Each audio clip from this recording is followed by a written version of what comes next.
Good evening and welcome to tonight's meeting of the Environment and Place Overview and Scrutiny Committee. Welcome to the committee, the councillors in the room, officers and members of the public, and also anyone watching along online. Hand over to Rebecca just for some housekeeping first, please. Thank you, Chair. Please note that this meeting of the Environment and Place Overview and Scrutiny Committee is being recorded by the Council for live broadcast and will be published on the Council website for a minimum of 6 months. The meeting may also be recorded or streamed for live or subsequent broadcast by members of the public, although ultimate discretion in this matter lies with the Chair in case of disruption. For those in the room, please note that if the fire alarm sounds, please exit the building by way of the nearest available signed fire exit route and make your way to the assembly point in the surface car park at the front of the building. Finally, please ensure background noise is kept to a minimum and mobile phones and other devices are turned off or switched to silent for the duration of the meeting. For those in the room, this includes turning off microphones and turning the volume down completely on laptops. Thank you. Thank you very much. And straight on to item number 1, which is apologies. Any apologies this evening? Yes, Chair, we've received apologies from Councillor Lisa Northover and Councillor Vanessa Ricketts. Thank you. And any substitutes? There are no substitute members. Great. And any councillors on the committee got any declarations of interest on the agenda tonight? Looks like a no to me. And so the minutes of the last meeting, which was held on the 17th of January, is everyone okay to agree those? Councillor Martin. Yeah, thanks, Chair. Just the second bullet point on page 8, it referenced, I think it should say there are no displacement issues around School Street. And I think actually what the committee was saying was that there was a reference within the appendix, which then referenced another website, which then referenced another study. And it was just sort of like, it seemed quite narrow. And it was just like more, to take more, to look at in a bit more depth or add a bit more depth into any future sort of reporting on that. So I'm not sure if that quite gets what we're saying. That's fine. Are we happy to put in that reference to? Okay, great. That can be picked up. Anything else on that? No? Great. And item 5 then. Are there any public issues this evening? There are no public questions or issues this evening, Chair. Great, thanks. And that brings us on to item 6, which is the main reason we're all here, which is the Climate Progress Report, which is going to be introduced by Councillor Hadley and an array of officers from the climate team. Could I ask first if the officers could introduce themselves so we know who's going to be speaking later on? Is that right? So I'll go first. I'm Isla Reynolds. I am the Director of Marketing Comms and Policy. I'll hand over to Gail. Hi everyone, I'm Gail Scholes. I'm the Head of Policy, Climate and Inclusion. Hello everyone, I'm Neil Shaw, the Strategic Lead on Climate, Sustainability and Resource. Thank you very much. And I'll hand over to you, Councillor Hadley, to introduce the report. Thank you, Chair. Yes, well, I have to thank these three and their team for all the work in putting this report together. The report does two main things. It's a look back at the progress over the last financial year and a look forward to our plans to double down on meeting the 2030 target and the approaching 2050 target. There's 8 recommendations to Cabinet, and I think that's really trying to highlight what I'd like to see changed. So a lot of what you see here is showing previous history and a change in tempo, I hope. So in terms of the look back at the previous year, it is the progress under the previous administration. I think the progress has been rather modest, and that's especially because we've had the reversal of the costs of the green energy tariff and the hydrogenated vegetable oil fuels because of cost following the COVID and the recent issues in the Middle East and Ukraine. Our housing stock has increased, which also means our gas consumption has gone up, so that figure has gone into reverse. But overall, we've got an 8% reduction on the 2019 baseline for the BCP Council. Sorry, it's a 9% for BCP Council and 8% for the area-wide emissions. The second recommendation is around joining the UK 100 initiative. That was something that was looked at this time last year when the climate report came last to Cabinet. or the previous cabinet. And at the time it was, we'll go away and have a look at it. And the recommendation now is to adopt that. The one change that means, because we're doing most of the things that the UK 100 is local authorities all around the country who are committed to trying to do the best they can to meet the targets.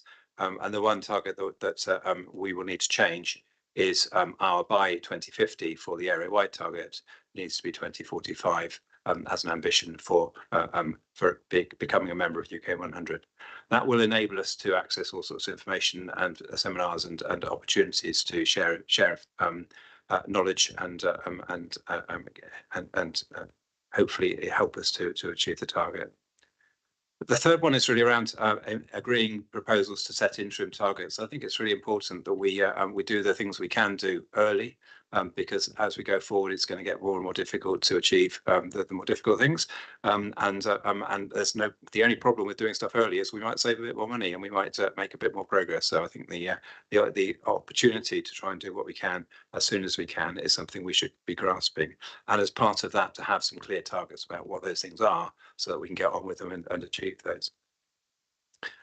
We need to look in particular at energy supply to our council buildings in terms of the internal targets, and at energy use in homes, and at transport in terms of the area-wide targets. So those are our areas of focus.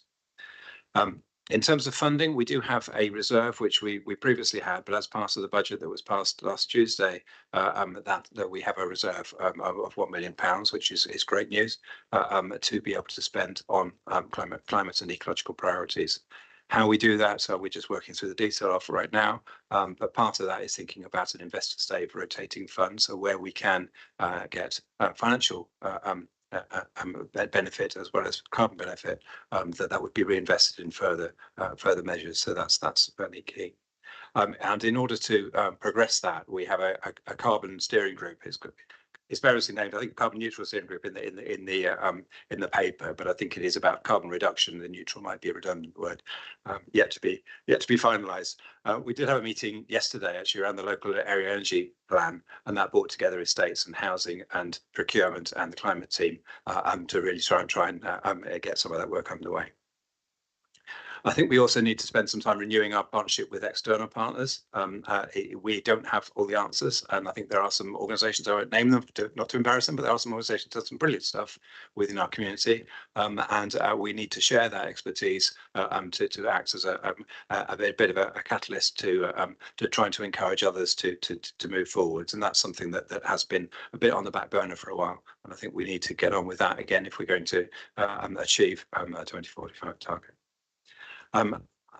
Another part for me is transparency, and Lancaster District Council have a really good dashboard on their website that the public can access, which shows how they're doing against the targets. And rather than a 100-page report, unfortunately, I'm sorry, we have in front of you tonight, it's all on a page and then linked down into further detail if you want to look at the detail. So that's the ambition, is to do something along those lines, and Neil's already been working on that for us. And then the final recommendation is around carbon literacy training. And I'm actually on it myself. I spent most of today on a Zoom call doing the Local Government Association carbon literacy training. It's a 2-day course. I'm back to it tomorrow as well. But I think it's something that we should be offering to councillors, but also supporting the business and community with understanding why it's so important. You have to look at just the weather and the changes to our climate. You know, it's not. It used to be that the naysayers, the people who were worrying about climate, were seen as quite extreme. Now it's become quite normal that our weather systems are demonstrating what we're doing to our planet.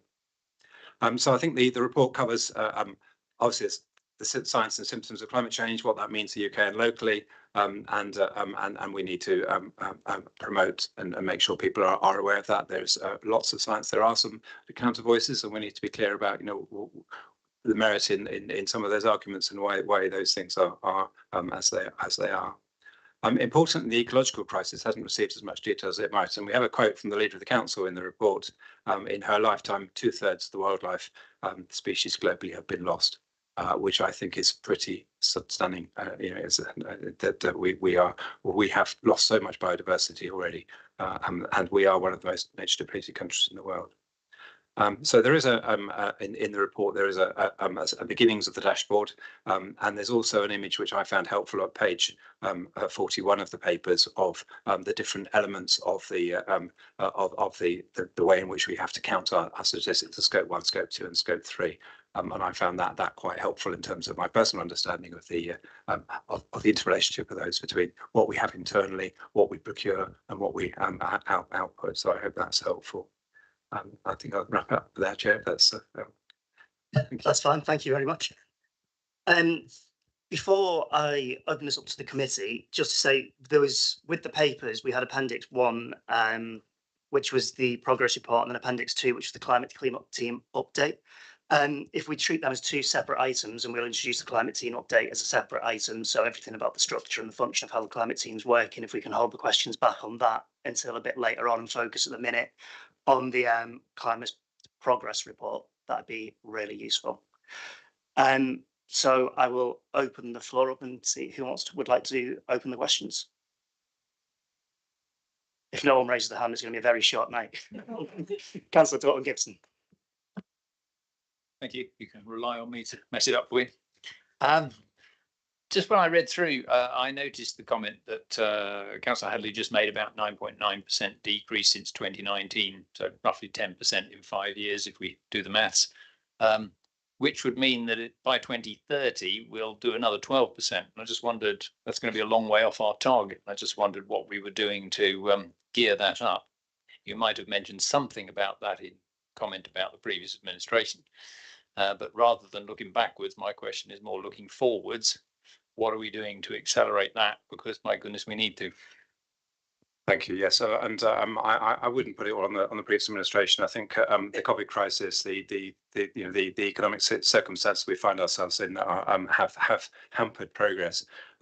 One of the elements I mentioned is the local area energy plan, and that is trying to lay out what we need to do locally as BCP Council, but also with partners in terms of how we access renewable energy, how we reduce our reliance on fossil fuels.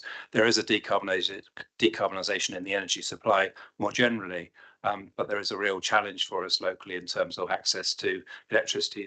The grid locally is very weak in terms of the supply of electricity. As people move to more electric vehicles and to a more heat pumps technology rather than gas-fired homes, that has a significantly increased demand on the electricity supply. So I think we do, and also you lose quite a bit of energy in transmission. That again appears within the report. There's a section for energy loss in transmission. So the more we can self-generate and also use local renewable sources, and there are several organisations that have solar arrays locally that we need to look at, whether we can directly purchase energy from local sources. So that's one key element. We're just starting, as it were, in terms of this team, in terms of the detail of exactly how we go forwards. But that's why I'm keen to have some interim targets to try and make quick progress. And you're absolutely right, it's been significantly too slow. Any follow-up on that? Well, I have others. I was surprised on page 30 that the staff commuting has not reduced more than it has. It's dropped, says 16%. Over the total period, so 3630 to 3025. I would have thought with so many people working at home, that would have been a lot lower than that. I mean, no disrespect to anybody, but every time you want to talk to an officer, they all seem to be working from home. So I'm not sure how many people are in the council, but it certainly is nothing like it was, put it that way. And I was just surprised it was as high as that. I just wondered if we knew why that was. Councillor Hadley. Thank you. Yes, I don't have the figures. I'll pass on to one of the officers, perhaps might be able to help with that. But we do have a lot of staff who are doing jobs where they have to come in. There are a lot of staff obviously doing jobs around our communities, emptying the bins, sorting out the parks, and jobs which you can't have in indoors. So whilst perhaps for white collar workers, if I can call them that, then it's easier to be working from home. And certainly some of our senior managers do quite a bit of home working or agile working at desks that they don't call their own anymore. I think there's still a lot of staff who physically have to be in, but I don't know, Neil, whether there's anything that you could help with. Just a little. We had a meeting of the staff travel plan group today. There was a sort of multidisciplinary group that meets to discuss just these issues around staff commuting, parking, and so on. So it is something that's being looked at, and there was a staff travel survey, which is where we get some of our data, conducted a little while ago. There'll be another one in a few months' time. But what I would say with this particular graph, it is about emissions rather than numbers. So it does include all modes of transport. So it's people commuting by car, by bus, by motorcycle, and so on. And it does also include working from home. Although that sounds a little counterintuitive because it's not commuting, but it's because the government has now produced figures for the emissions created by working at home. We thought it was an idea to include that in there. Now that might be wrong. We might want to pull that out at some point. But because it was such a new aspect, we've included that. And I think Councillor Hadley would like a breakdown. You want breakdowns, don't you? He kept saying to me when I showed him something, he said, give me the breakdown of that. So I think this is another example of where a breakdown would be very, very handy rather than just a single line graph, because it doesn't really tell the whole story. So we're going to bear that in mind. And when we come to create our dashboard, that will be some of the extra information we have on there. But as to why commuting hasn't gone the way that we thought it might, I don't know. That's something we need to delve into a little bit more. Thank you. In fact, my next question was, what about staff working from home and the energy consumption? Because presumably we're heating hundreds of houses which might not otherwise need to be heated. So, but I guess the answer is the breakdown. We need to know the detail. We can only manage those things which we measure. And so we need to know the accurate information. Could I just respond on that? That actually moves it from being our internal energy consumption to part of the area-wide consumption. So yes, we're interested in it, but in terms of the targets, and I don't think we should perhaps be target-driven so much as the ambition to reduce carbon and save energy. So it becomes part of how we can help the public, including our own staff, in terms of how they use energy at home and insulate and all those sort of things. I think that raises a really interesting point, because previously, and correct me if I'm wrong, I don't think we included working from home in the calculations when we were looking at our total carbon emissions. Is that I can see? Yeah, nodding. That's correct. This is the first time we've had sufficient data from government to give us confidence to calculate anything. Thank you. So where I was going with that, and it goes back to Councillor Dalton Gibson's first question, is where we've got our total emissions estimated at 9.9% below 2019 levels, and the area wide is 8.3% below. It seems that I would deduce from that we're doing about average. There's big businesses out there locally doing better than us to bring these area wides, and there's ones doing worse than us. So where should we be looking first? You spoke about hitting the low hanging fruit and getting it as quickly as possible. Obviously, we looked at the shift to green energy originally back in 2019, and that was reversed in 2021.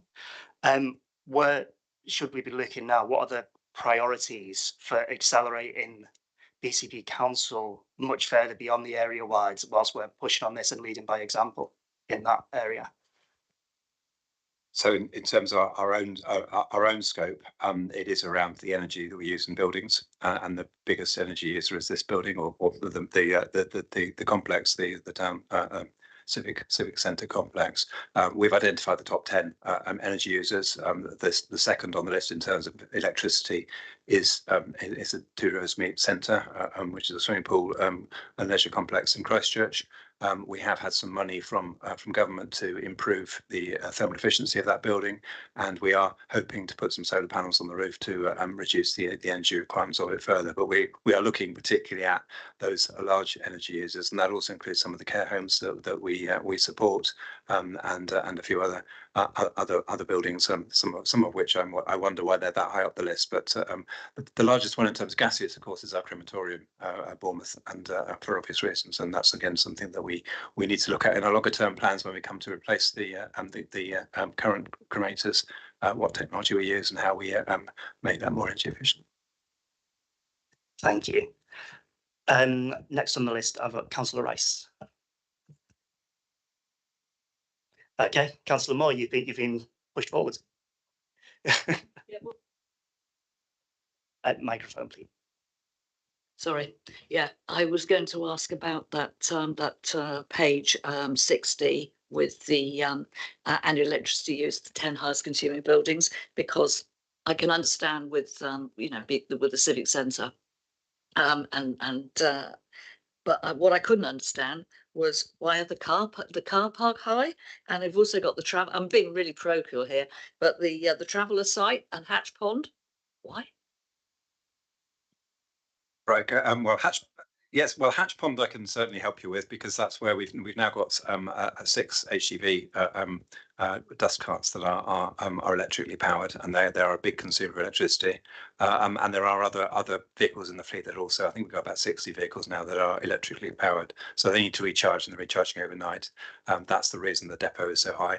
In terms of the other two, that's work we need to do to understand that. And do what we can to improve. I was really surprised because the traveller site, because it's fairly small and all the rest of it, and I wondered why it was so high. They must obviously be all electric, but even so. Sorry, there's probably an element around poor insulation as well there, because they are mostly. Yeah, I suspect you're right. But why that particular car park? There's no heat. If I may, Chair, sorry. Yeah, no, please. So it's the Dolphin Centre car park on Avenue Road. Yes, it is all lighting. They are lit 24 hours a day. We do have an issue sometimes with the homeless sleeping in there, so the security lighting is on all the time. But it should be low energy lighting, and again, it's something we need to understand why it's so high. Thank you, Councillor Rice. Yeah, my question was around the carbon literacy training. So it's great to see some training there. We had an issue 4 years ago whereby we couldn't make it compulsory for councillors. And we, as councillors, we haven't had much training over the last 4 years since we declared a climate emergency. And as leaders of the council and communities, I think it would be useful to ensure that all councillors have the training, and to make it compulsory.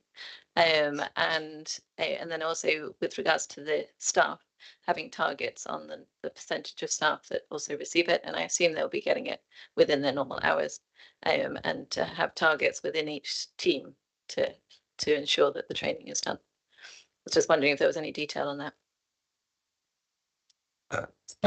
Thank you.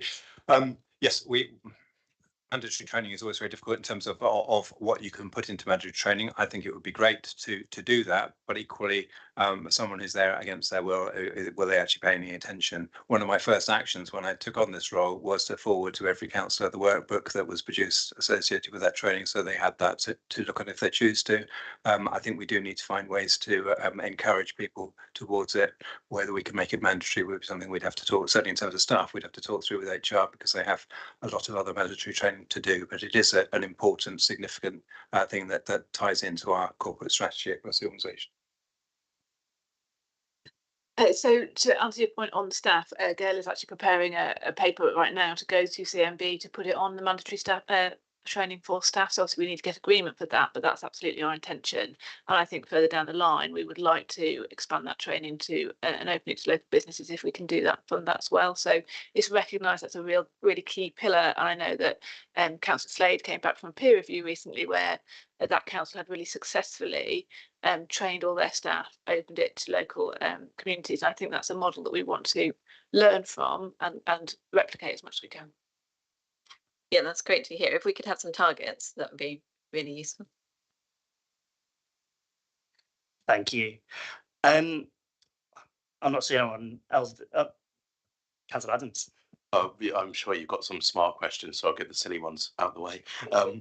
On page either 65 or 86 if you're looking at the agenda, there's the BCP area-wide greenhouse gas emissions inventory comparison 2019 to 2023 table.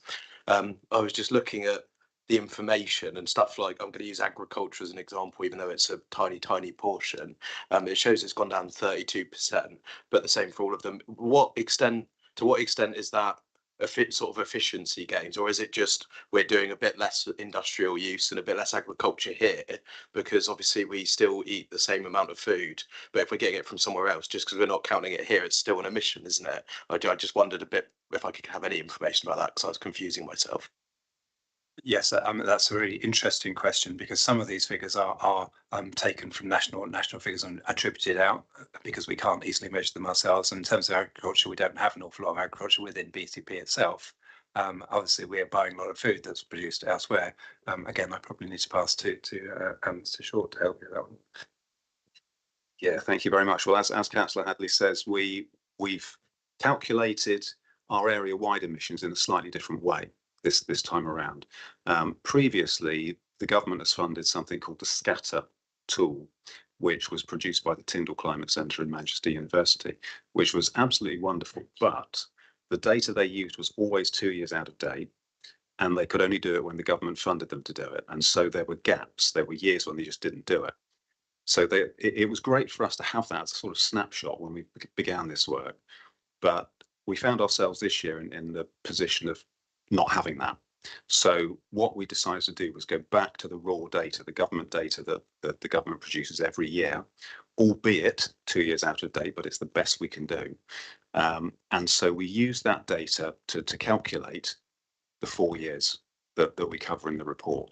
Now, in a way, that was good. It gave us the advantage of going back and using just the same data and tracking it forward across those 4 years. So we're confident in what we're presenting this time is a very true reflection based on government data of how well we're doing.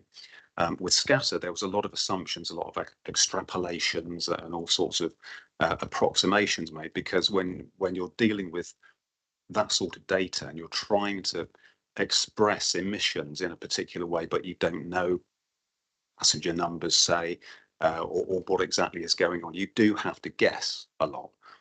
Very educated guessing.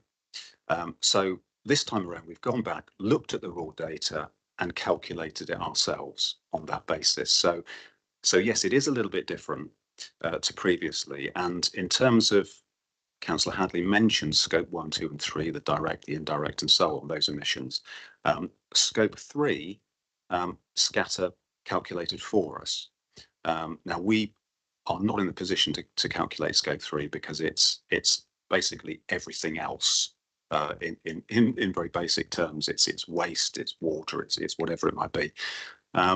So we looked at what Scatter did, and they calculated our emissions scope 3 to be roughly 20% of our 1 and 2 combined.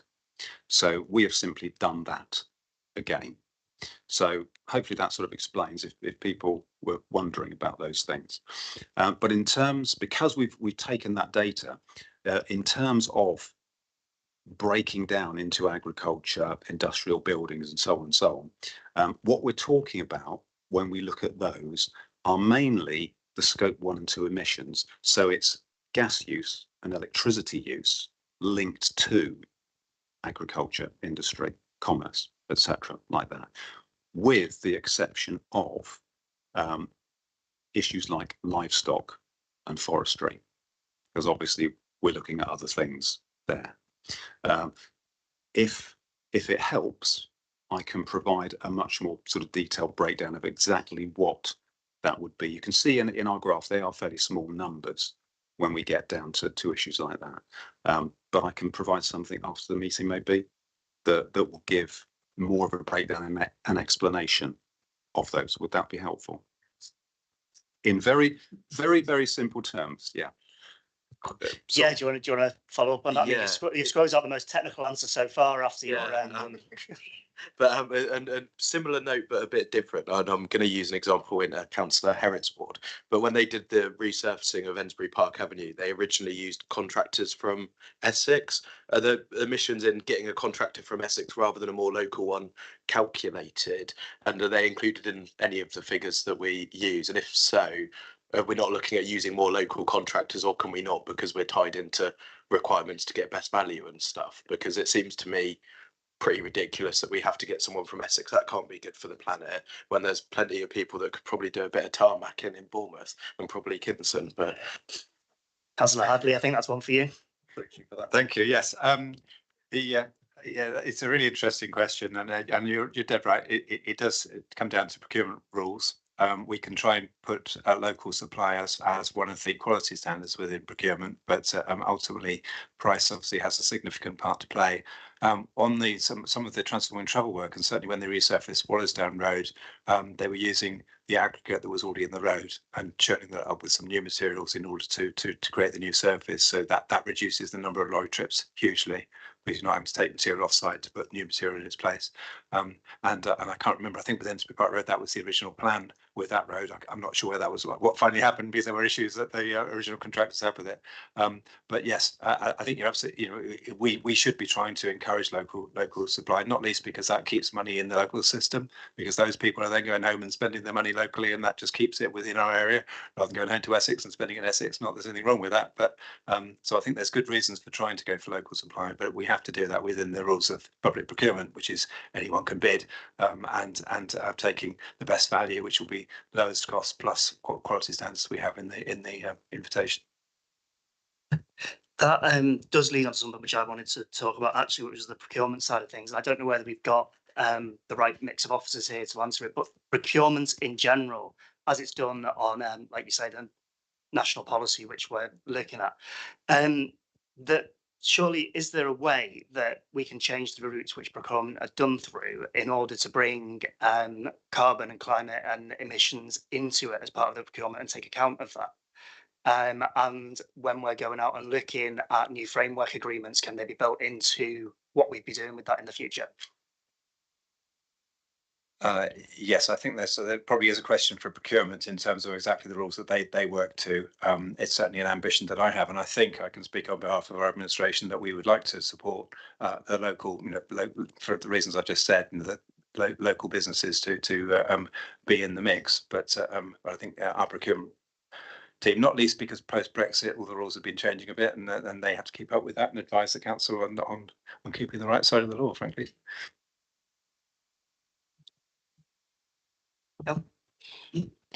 Just in terms of some of the larger contracts, there is a TOMS framework, which is a sustainability framework. So you do have to sort of tick various boxes in terms of what you're going to be able to contribute as part of that contract. So it includes social value, but it's heavily focused on sustainability. So, but on some of the smaller contracts, definitely the scope to sort of take this away and try and do some further work around it. Thank you. Yeah, it might be something which we want to look at a little bit more in depth as a committee. Councillor Herrick. Sorry, just kind of piggybacking on the procurement question. Obviously, we're talking about, I'm just kind of going through the bit about food packaging and how that impacts obviously weight and the use of glass on the beach and packaging recyclability. That's a huge challenge for the seafront to kind of operate at the pace that's needed in the summer. How are we kind of balancing and really kind of getting that in, and how far along is that work as far as you're aware? Obviously, I know you're not in that department. So partly as part of the Durley Environmental Hub, that was about education and trying to encourage the public to think about packaging and the waste streams. It's also because that is our waste transfer station for the beach. So it's behind the scenes is where all of our cleansing operations are based. I think there are changes in national guidelines on recycling. Obviously, we will have to look at food waste in pool, which we don't currently do, and that will be helpful in terms of some of the carbon targets too. But there are other elements around the polluter pays within that legislation, which I think will be helpful in terms of trying to reduce packaging at source. Because as consumers, obviously you can take lots of plastic back to the supermarkets, and that did have an effect because suddenly the supermarkets started accepting that waste. That will be transferred to local authorities quite soon, and that therefore it becomes a cost on us, whereas at the moment it's one that the supermarkets meet directly. But I think we have to look to national legislation to help us with reducing at source, and to working with the public to say, actually the place looks so much better if you don't just chuck it on the floor.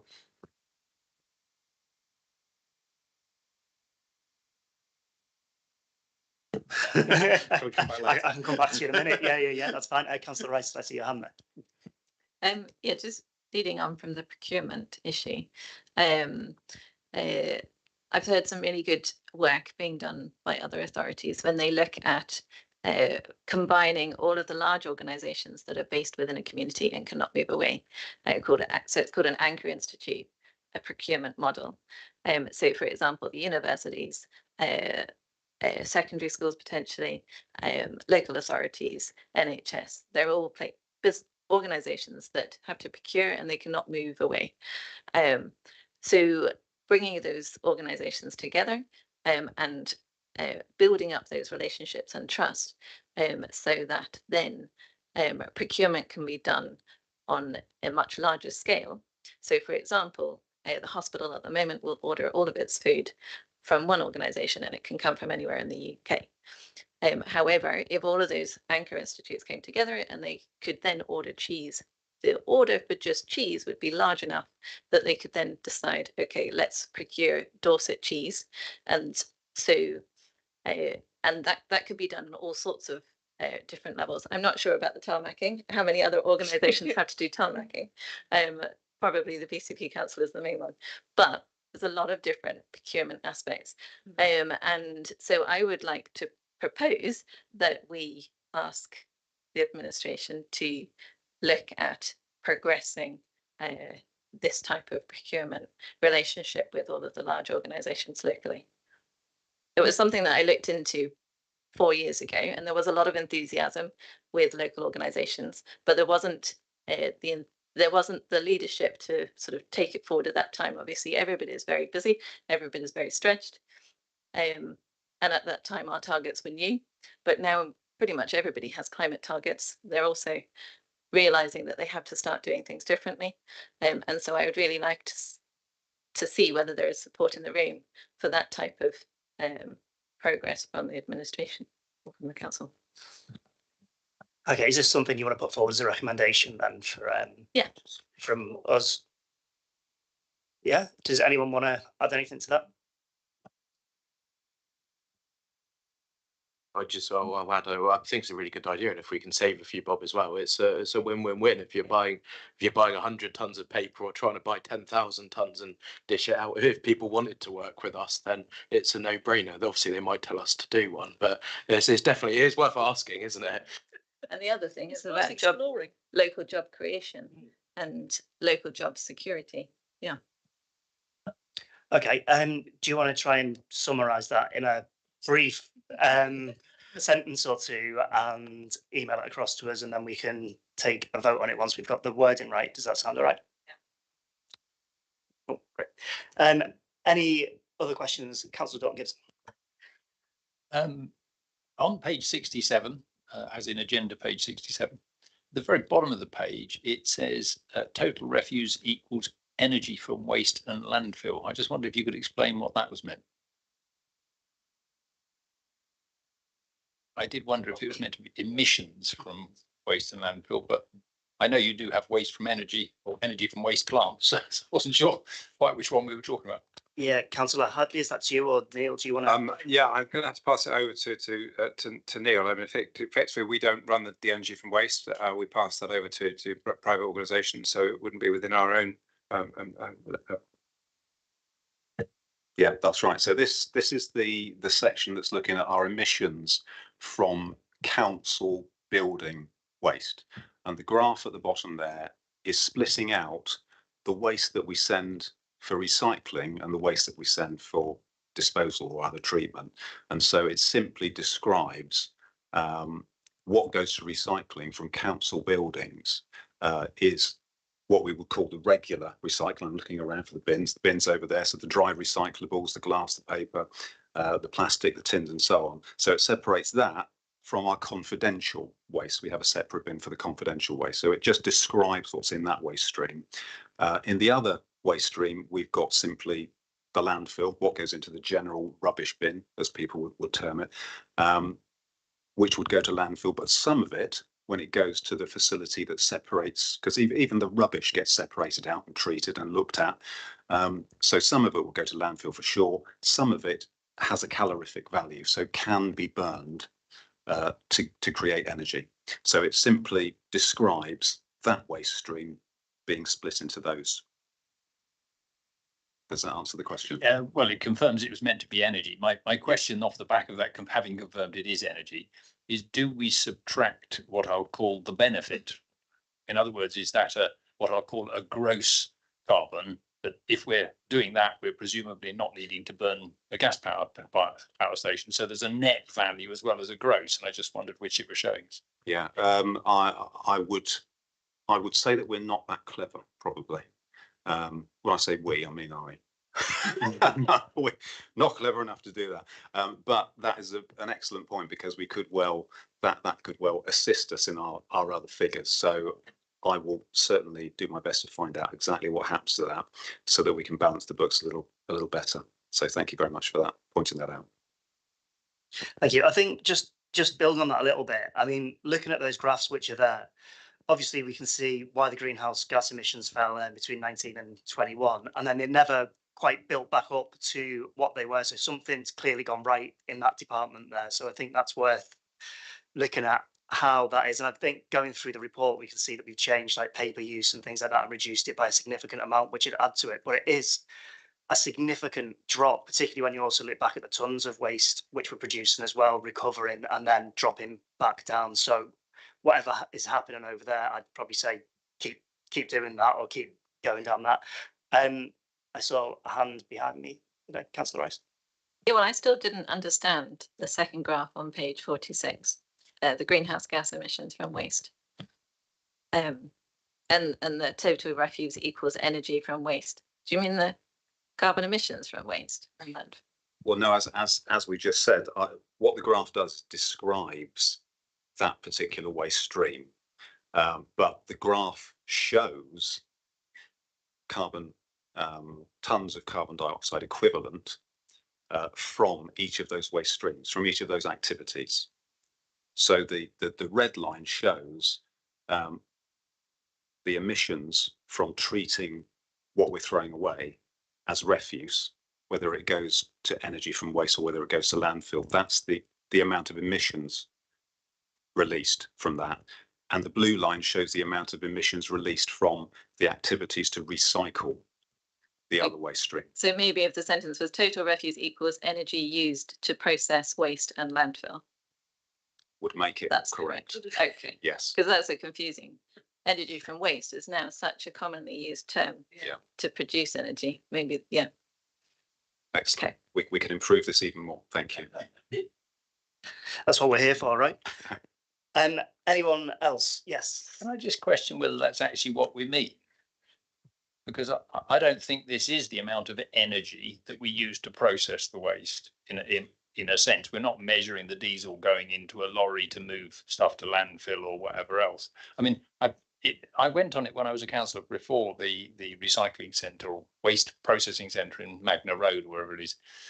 Absolutely well worth going if you haven't been. I must say, absolutely fascinating, and how little actually ends up going to landfill or whatever. But after they've composted tons of it and taken all the metals out and all the other bits, they end up with plastic bales that are largely going off to, I believe it was Holland, I don't know if it still is, to burn them to make energy. And there's a little bit goes to landfill, although I think when I went, they hadn't sent anything to landfill for 4 months. So, doing really well on that. So I think the energy from waste makes sense. If this is after we've taken out everything we can recycle, which is in the orange. I'm not sure we're measuring how much energy we're using processing to run the factory. No, you're right. I'll go back to my point if I didn't explain it correctly or didn't explain it well. It's describing the process. These are the emissions from the process that we could describe here as sending materials to energy from waste. Energy from waste is describing the process. So incineration. Energy from waste is the process. So we're not saying we're describing the energy we're getting from waste. We're describing going to a process that is described as energy from waste. But does it not include all of the transport emissions involved in collecting all of the waste and transporting it? I assume that we can easily collect that. Transportation fuel would be included in that, because we take the amount of waste and we use a conversion factor to turn that into emissions. And when it comes to waste, that's the conversion factor includes transportation fuel. So yes. So to summarise, because now I'm confused. So this is the process of collecting waste and getting it to its final point, wherever that final point might be for our perspective. What happens to it from there, whether it is incinerated to generate energy from waste at that point, is not included. The emissions are included. The emissions are included. Yes. And again, perhaps it would be helpful if I could provide a more detailed note on that. I think that would be really useful, clearly, because I think we're all a little bit lost on that point. Yeah. Okay. And sorry, one more question on that for us. Thank you. Anyways, why has it decreased so much in the 4 years? So I think the chair actually had it. We're using an awful lot less paper. So if it comes back to working with others, partly because if you just take, as councillors, we used to get all of our agendas used to be delivered by courier home with a great fat wads. If you think about our 500-page full council meetings, that used to be produced on paper, and they'd also produce some for the members of the public who might or might not turn up to meetings that would sit at the back of the room. That's all gone. And as part of going into COVID, I can remember the many laptops that were being issued to members of staff who'd never had a laptop before to be able to do stuff. So they always used to print out an awful lot more. So it's been a huge reduction in the amount of printing. You've then also got some staff who are working from home part of the week or all of the week who are not consuming things like paper towels, toilet towels, those sorts of things. So that there are some real reductions in the use of consumables, which has been encouraged partly because as people went online through COVID and are stayed online, and the general everything's on your laptop, you don't need a piece of paper. So is this including the waste that we collect from all of the residential properties, the transportation cost of that? Because that's our council running, isn't it? So I think that's where I was getting confused then. You're just talking about the waste paper that's produced in the council buildings. We're just with this part of the report, right? We're only talking about waste that comes directly from the bins in council buildings. We're not talking about households at all. Thank goodness. So yeah, that's what this is about. We're looking very, very insularly at just the council's own operations. It is. I know as councillors, one of our favourite topics is bins, but if we can move on from this bit, I'm just conscious of time. We want to get to the second appendix on this. So, Councillor Rice, is this away from waste? Yes, it is. Excellent. Go for it. Separate topic. Communication. Sea level rise is an example. What page? I can't remember which page it is now. There's a paragraph about sea level rise, but it doesn't give very much detail. And so my understanding is that we will lose Bournemouth and Poole beaches because the sea level rise will be so significant that the groins will no longer be able to, it will be above the level of the groins. And so there will be the concrete promenade, and then there'll be a few meters of sandy stuff. But we won't have the miles of Bournemouth Beach that we currently do. And a lot of businesses rely on, and a lot of families live here because of it. So in terms of the detail and communicating with the public in order to enable change, if people don't know that we're at risk of losing our beaches, why would they be interested in engaging with us or changing any behavior? So I would, I know that sometimes there's this issue of being negative when talking about climate change. But I don't really know the way around stating the facts about the threat to Bournemouth Beach. And if we don't put it into the detail of reports, then nobody's going to know about it, and then we won't get any change. So I would like to see more specific examples that people can relate to when they read reports. Councillor Hadley, so I think we're talking climate impact, communication, and if I can roll into there as well, because I know it's part from this report, is the dashboard which you're looking at putting on the website. Can we kind of answer those three in one, please. Yes, so it's page 27 is the sea level rise piece. It's really interesting. A random conversation I had about pontoons on the yacht club popping off the top of the pontoon led me to the Harbour Commissioner's 100-year sea level rise. So we have figures locally, and it's 3 millimeters a year. It's gone up over the last century. But the figure in there is 18.5 centimeters. It's the 1900s. The sand on the beaches is at the level of the prom now, which it didn't used to be in the 1970s as well, below the level of the prom. It's not for recreation use, it's to protect the cliff. And what we are having to do on a regular basis is to replenish the sand, because every winter you get storms and it washes the sand back out to sea. I'd actually washed it in a circle, and our FSERM team, the Flooding Coastal Erosion Risk Management team, which also reports to me, has been doing some really good work on working with the Crown Commissioners on trying to get exclusive rights to take the sand that's out in the bay and bring it back to the beach to replenish, because we were having to go further afield previously. By getting exclusive rights, it stops other companies coming along and dragging that sand out of our system, which again then doesn't replenish the beach. So we are doing some really interesting work, reducing our carbon footprint in terms of beach replenishment. Whether we'll be able to do that in the longer term, and I know the previous member of the climate team was saying we won't be able to afford to do this for much longer, because it's so, it's so resource intensive to keep replenishing the beach. But the beach is there primarily to protect the cliff. So it's not just about we won't have a beach, it's we won't have a cliff. And when you look at West Dorset, there's been significant number of falls this year in places like West Bay, even in the middle of Lulworth Cove, because those cliffs are not managed in the way our cliffs are managed. But it is a challenge to keep the cliffs supported that we will need to work on. So sorry, that was the answer to the to that one. And sea level rise is predicted to continue to rise because the Atlantic sea ice shelf is half the size it used to be and reducing. In terms of the dashboard, I'm not sure. I hadn't anticipated that going into the detail about things like sea level rise, but somehow we need to get those messages over very clearly. And I think there's lots of good stuff out there, but there's also some local stuff, and that was part of why we put this in the beginning part of the report, was to start with the global and get down to what are the impacts locally. And one of those is it's not just about Christchurch and Poole having problems with sea level rise. It is about the whole of the area. Thank you. I've got another question on that, but I'm going to wait, and I think that'll fit better in the climate team update with it being under communications, Anna, so we can go into that a bit more detail. Does that answer your question, or do you want to follow up on that, Councillor Rice? It was just to say that it's not the factual aspect of how the beach is replenished, although obviously that's a high carbon footprint of moving all that sand around. It was more that people can relate to missing being able to lie on the beach as something that would then attract them into understanding about climate change. It was sort of what I was trying to get at, more information about things that relate to everyday activities that people care about.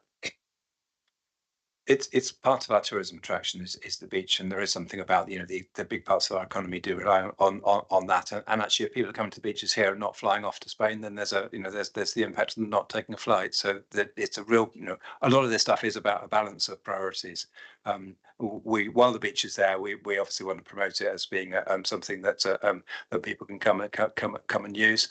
I think again, our vision when we were involved early on in the Durley Environmental Hub was to bring some of those messages to the beach, so that people who are at the beach could have the opportunity to learn something about climate change, and that could include something about sea level rise, what we're doing about it locally. And again, there are examples not too far away, Studland, for example, where managed retreat, we are accepting that the sea is going to take over and move the beach and take away some of the cliff. And on the course I was on today, they were talking about parts of North Wales where there are whole communities of houses that are being sacrificed to the sea because they're saying they're too expensive to keep. So it is affecting communities all around the country very significantly, and I think there are opportunities to educate the public in a positive way. The Hainsbury Outdoor Centre was the Hainsbury Head Visitor Centre was another place where we said we should be sharing some of these messages with the public and giving them the opportunity to engage with it. Thank you.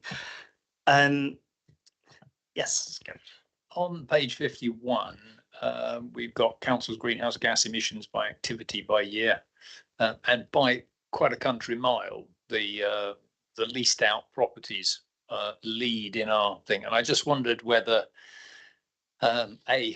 that's obviously the area we should target on most, because compared to say waste, which you can barely even see the blips on the bottom line for those by comparison, clearly the buildings are the big emitters, as one would expect. Even the vehicle transport is way down on the properties. I just wondered if we'd sort of produced a CO2 benefit per pound analysis to decide, where we target our effort. Completely accept there's limited money available, but I just wondered whether we had sort of recognised that there is that relationship between where can we spend our money to get the biggest bang for our buck. Councillor Hadley. Thank you. Yes, I think we absolutely recognise that energy in buildings is probably the one we can hit early and hard, and there is a cost, but it's a capital cost, and you get an immediate revenue benefit if you're reducing your energy consumption. I think we have challenges at both ends. There are buildings we lease from others where we have little control over the fabric of the building, and there are buildings that we lease to others where they're paying the electricity bill, so they get the benefit if we invest. So it's partly about how do we do that in partnership. It is one of the areas, as Neil said, I was asking him to break out various things, and I hate graphs like that where we have one line that swamps everything else in the graph. So I had asked for that to be broken out, but it's work to do going forwards, because that does include, I think it was about 3 categories. Was as much as I got, but I forgot what those are, unless Neil can help me. Yes, it includes traditional Bournemouth council housing, and then pool housing partnership housing, then leisure centres as a separate entity, and then other buildings, helpfully. And so you will find in the report a graph splitting it out like that. So we got a little way with that one, but it is as Councillor Hadley says, it's the biggest area in terms of emissions, but it is in our scope 3, and I would echo what Councillor Hadley says, in that energy in buildings is really it's the one thing we control. We decide if we're going to burn that gas or use that electricity, and so it really should be something we look seriously at investing in, reducing. With the leased out buildings, of course, we can't control the way people use energy in them. All we can do is make sure that they are as energy efficient as possible. So there are different aspects to it, but he's quite right in what he says, that this is an area that we need to concentrate on, and indeed with the recommendations in the report we do have some plans afoot to try and do that. If I can just come back a tiny bit, on page 78 of the report, that's the broken down figure for those leased out buildings. So it shows that the Bournemouth housing stock, the pool housing stock, that are the biggest 2 areas, and then leisure and other. The other part of that is, of course, our leisure centres. We're bringing some of those back in house, so they'll transfer from being that leased out to being part of our internal bit, and that's part of the dynamic at the moment. Is we're looking at a lot of buildings as to whether or not we need them going forwards, and they move from one category to another based on a changing dynamic. Do you want to follow up on that? Yeah, if I can. Are you familiar with the Green Deal plan that the government launched? I mean, a shake or a nod is fine. I was just wondering, you see, whether that was something that we could have what I'll call a local system. I have to say I've been a vociferous critic of it for the way it's funded, because there's too many people just taking money out of it rather than actually achieving a good objective.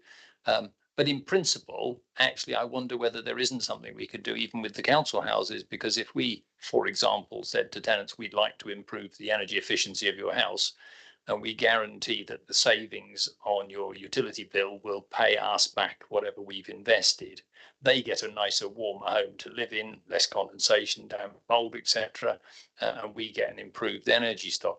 If I could just make one other comment relating to a couple of things that have been said.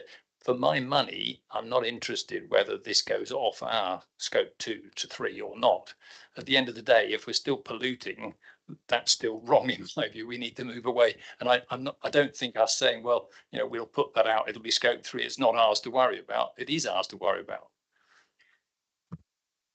Councillor Hadley, do you want to respond?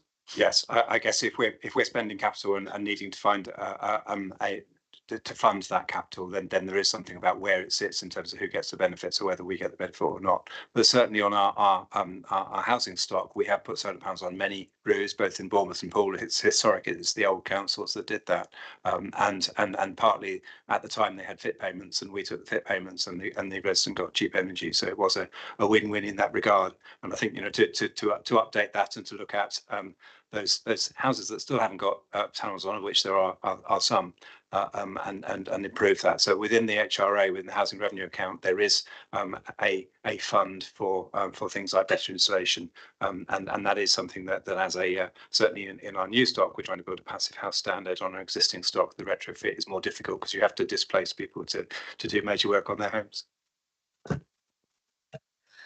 Thank you.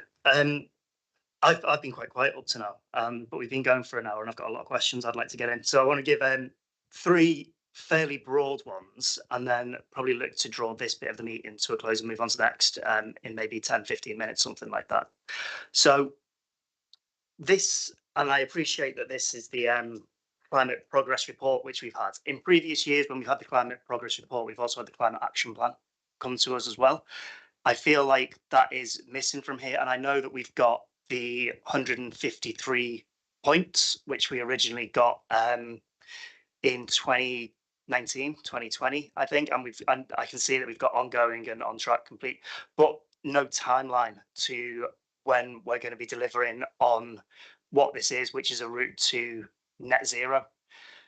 With that being said, you're also looking to join the UK 100 initiative, which I'm surprised we didn't join, because I thought we'd agreed that 12 months ago, but here we are, let's just get on with it. But that's going to change the area-wide target from 2050 to 2045. So the big question is, how confident are you on that we can hit the 2045 target area-wide? How confident are you that we're going to be able to hit our own 2030 target in the interim? And what does the timeline look like towards going that? Are we anticipating getting a future report which is going to be looking at the climate action plan on a year-by-year actions which we're going to be taking? Thank you. Yes, I think as I said at the top, really, that this is a bit of a transition. So the 157 items were what was initially set, and it was really a question of what people felt they could do 4 years ago. I think we should be looking backwards from what does 2030 look like, so I think we need a new set of targets, frankly, and some of that is about having some interim targets. We haven't got very long; we've got 6 years for 2030. Do I think we can make it? We have to be double down. And again, I said that at the start. We have to work hard to make it. Is it worth making it? Absolutely. When you look at what's already happening in terms of the weather, we've got to do our piece. And some of this is about climate justice. It's about people in other countries who don't consume anywhere near the energy we consume, and they will be hit first by the impacts. And we will have mass migration. We will have conflict globally as a result of people who cannot grow food because they suddenly find themselves in the middle of a desert where it wasn't a desert before. So there is real trouble down the line, and that's where we have to do our bit. But every community around the globe actually has to do their bit to avert the 6th global extinction. Yeah, okay. Just a further point on that, when lots of councils set the 2030 target, it was based on the decarbonisation of the national grid. And so those targets were kind of firmly set around some of those bigger agendas actually being delivered. I think what's happened and what we've seen is that that's now been pushed back a further 5 years. So we're now looking at 2035 for the decarbonisation of the grid. It does put more pressures on locally, absolutely. But as we've said earlier, this is about now really looking at what we can do to self-generate. So I think that's going to be the focus. And I think Councillor Hadley is absolutely right. We need to sort of review and look at those new sets of targets and actions that support that. I'm really glad that you raised the grid, because that was going to be one of my other questions. What are we doing as BCP Council to engage with the DNO, I think Scottish and Southern, about the progress being made on the grid here? Because from what I can tell, there's not a lot being done, not just here nationally, as you say, it's a bigger picture, but what are we doing to add our voice to say if we're going to be hitting our local targets, we need to be engaging with these and making sure that they're hitting theirs as well? Well, I guess it would be unfair for me to defer that question to the leader, but the leader has been, I know, active in the LGA and on trying to, because this is a national problem. There is one link through this collaboration through the mountain, and yes, please. Councillor Slade sneaking in, if you want to answer that. Yeah, so this is a national a real national problem, and some DNOs are more proactive than others. We know that we sit in the less than perfect spot. We've been told that there is little chance of us getting any more capacity for about another 10 years. And so through the LGA, and I'm not the only one on the LGA, Councillor Hilliard is a substitute member on the same board that I'm on, and Councillor Broadhead is also on one of the other boards. There is very regular lobbying going on.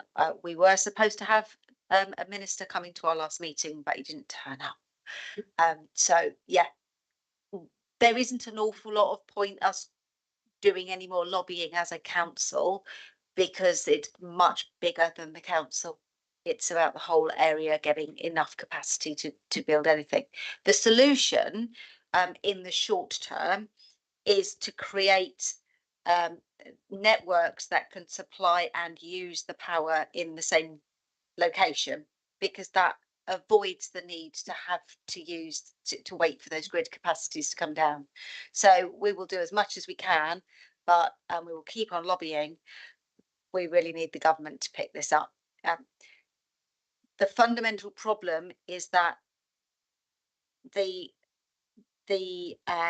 electricity companies have given their business plans in as to what they need and what they need in order to be able to decarbonise, but the government are instructing at the other end about how much of their business plan they can do, because they're obviously conscious of keeping bills within a certain level, because fundamentally we will all be paying for it. So it is at balance, I'm afraid. We will keep on fighting. Thank you. On that as well, I mean, I should say this is the area I work in, renewable energy and generation, and obviously the grid as well. We talk about self-generation and what we'd be doing, but if the grid isn't reinforced to the point where it's usable, we also can't put any additional energy into the grid. So the idea of what you said there of private wires between different buildings and connecting locally is something which is being worked on. Yeah, I can see nodding, so I'll just verbalise that. Okay, thank you very much. I think time's pushing on a little bit, unless anyone's got anything. Yeah. Can I just ask a quick question of understanding? On page 104 in paragraph 36 and on page 105 in paragraph 39, you refer to 55% waste and 49% waste. What does that mean?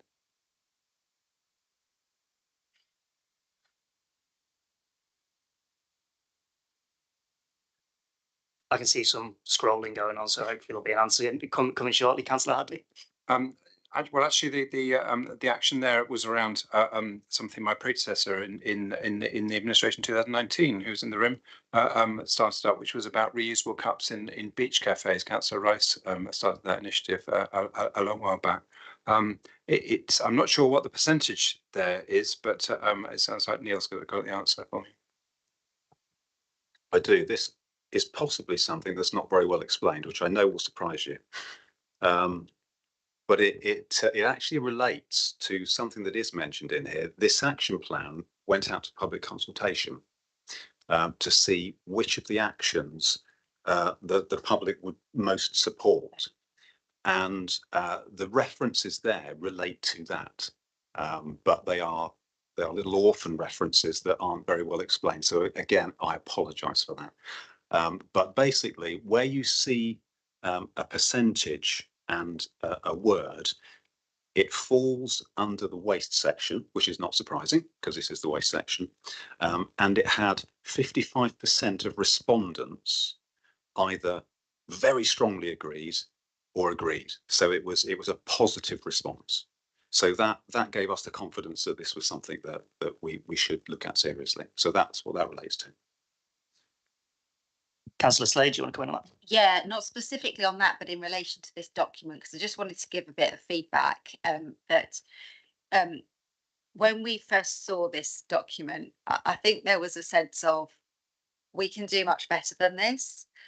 But what we didn't want to do was to ask the team to go back and redo something when actually we want to draw a line in the sand and do something new going forward. So I think that, you know, we need to acknowledge that this is a really difficult document to read, and without any smart objectives, it's all a little bit like, you know, there's quite a lot of so what in this document, isn't there?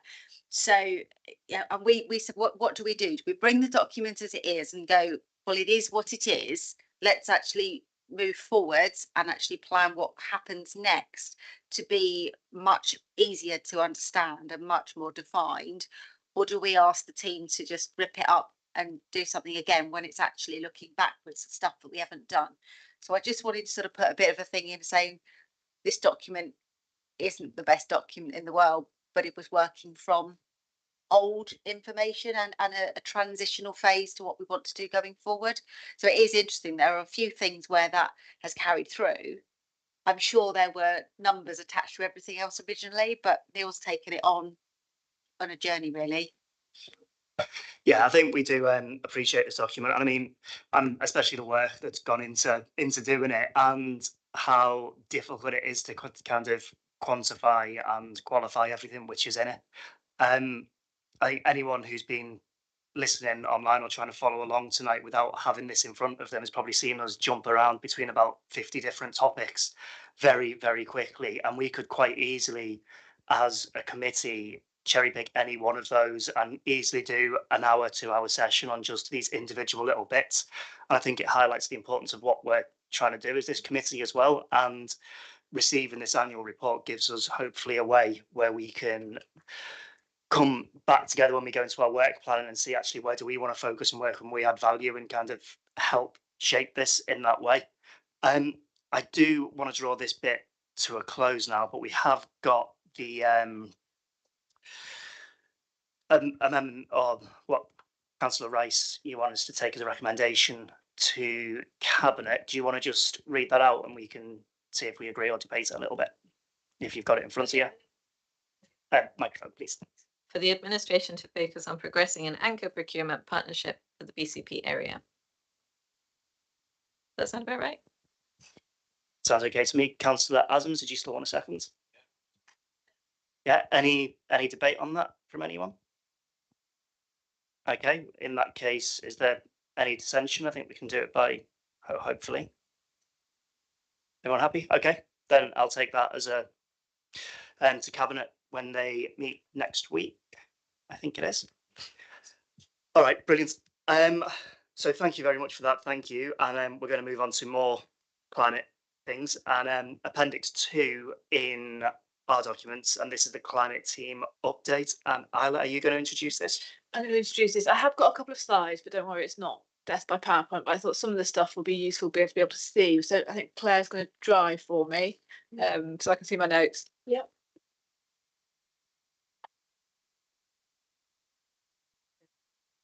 Thank you.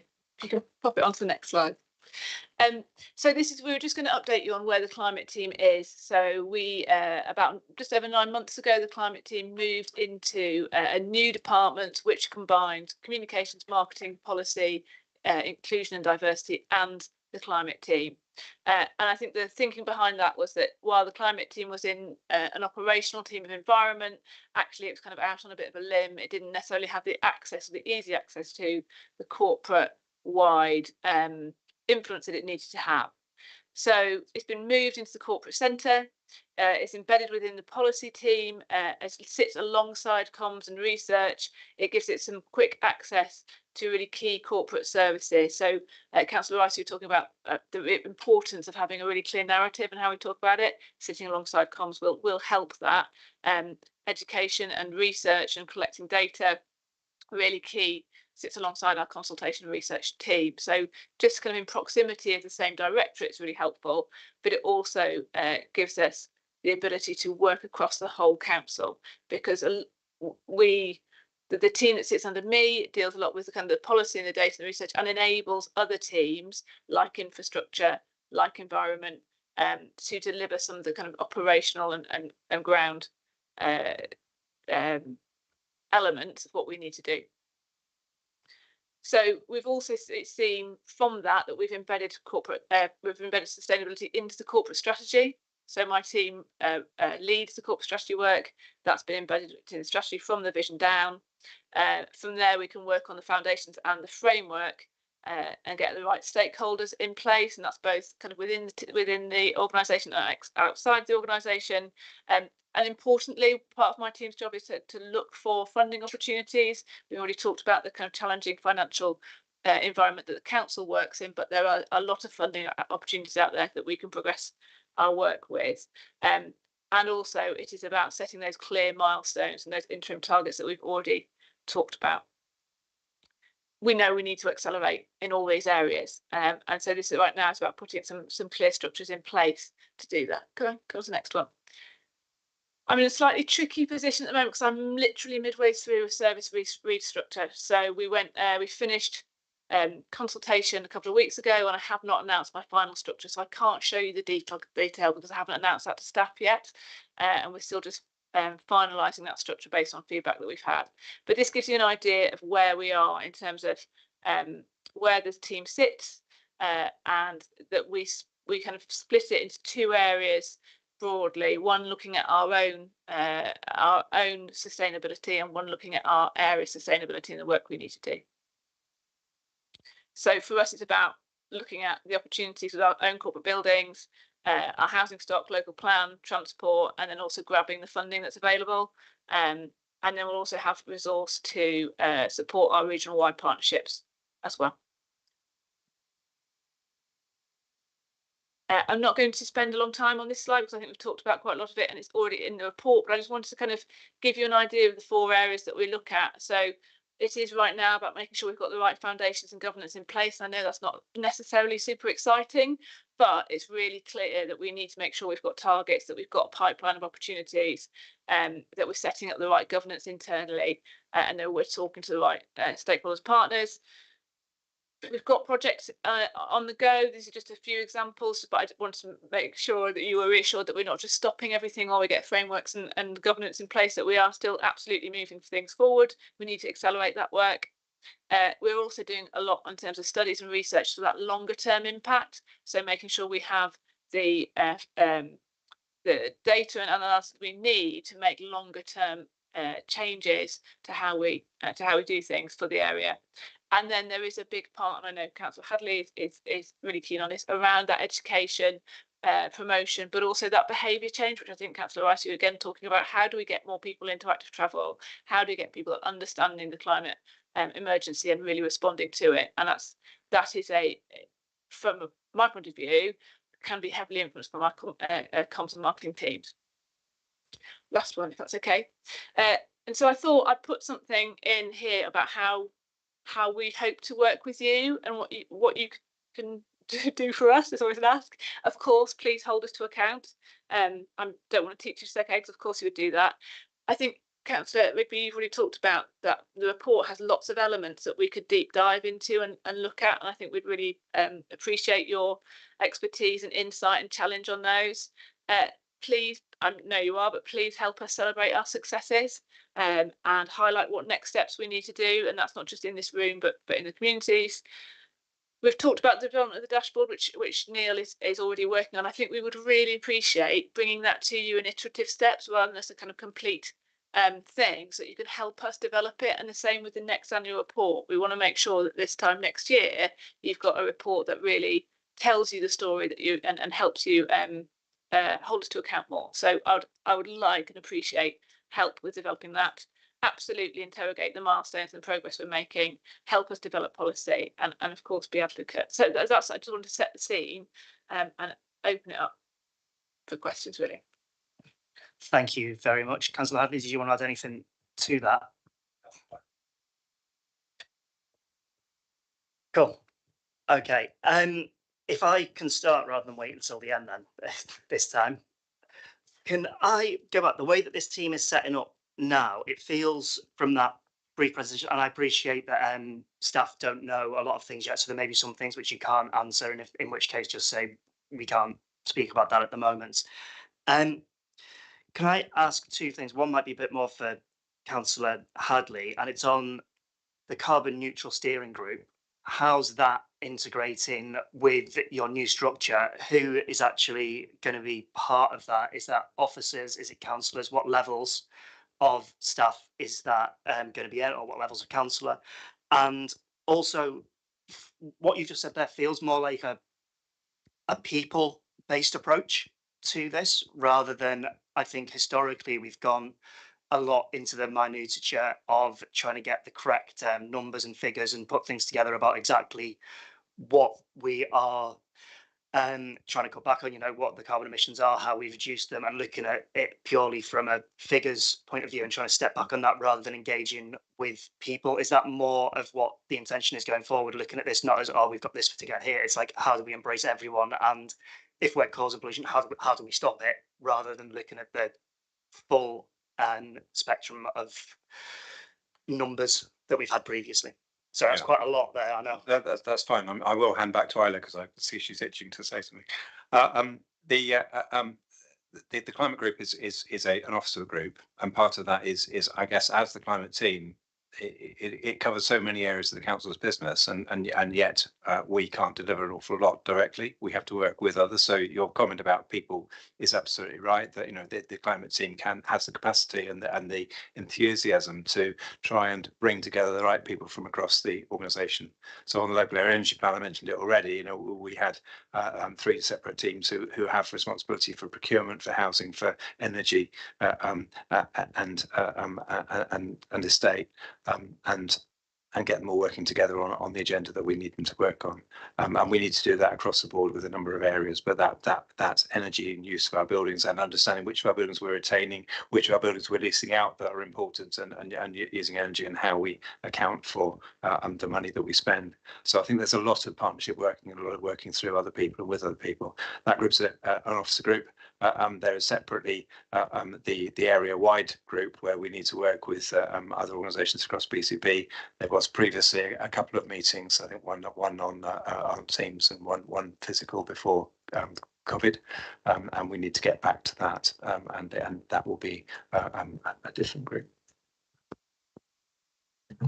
Tell me if I've misunderstood your question, but I think in terms of the numbers be people, absolutely we need to drive the numbers and the targets that we're trying to reach, and we will still do activity and manage projects through the team that will help us deliver those.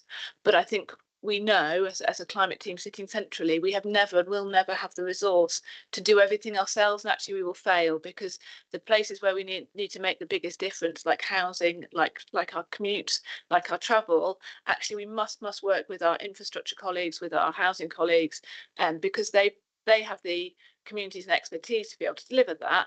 And that's not just within the council. We are moving, as Councillor Hadley said, to a much more partnership approach, but we can't do it all on our own. And I think it would be a mistake for us to try and just say we are the climate team and we're the only ones that can do climate.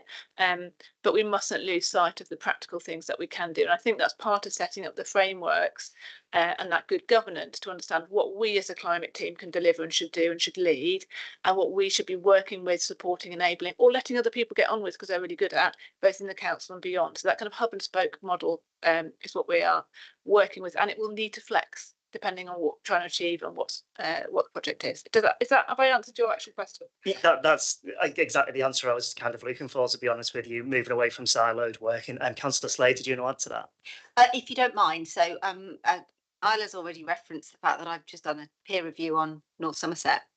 I may have mentioned it about 27 times, and they rather naively, and our advice was to go back on it, was they rather naively set themselves a 2030 target for the council, but also for the place, which they've now realised is utterly ridiculous, bearing in mind they have an airport, a port and a motorway running through the middle of their place. So our advice to them was, that's not going to work.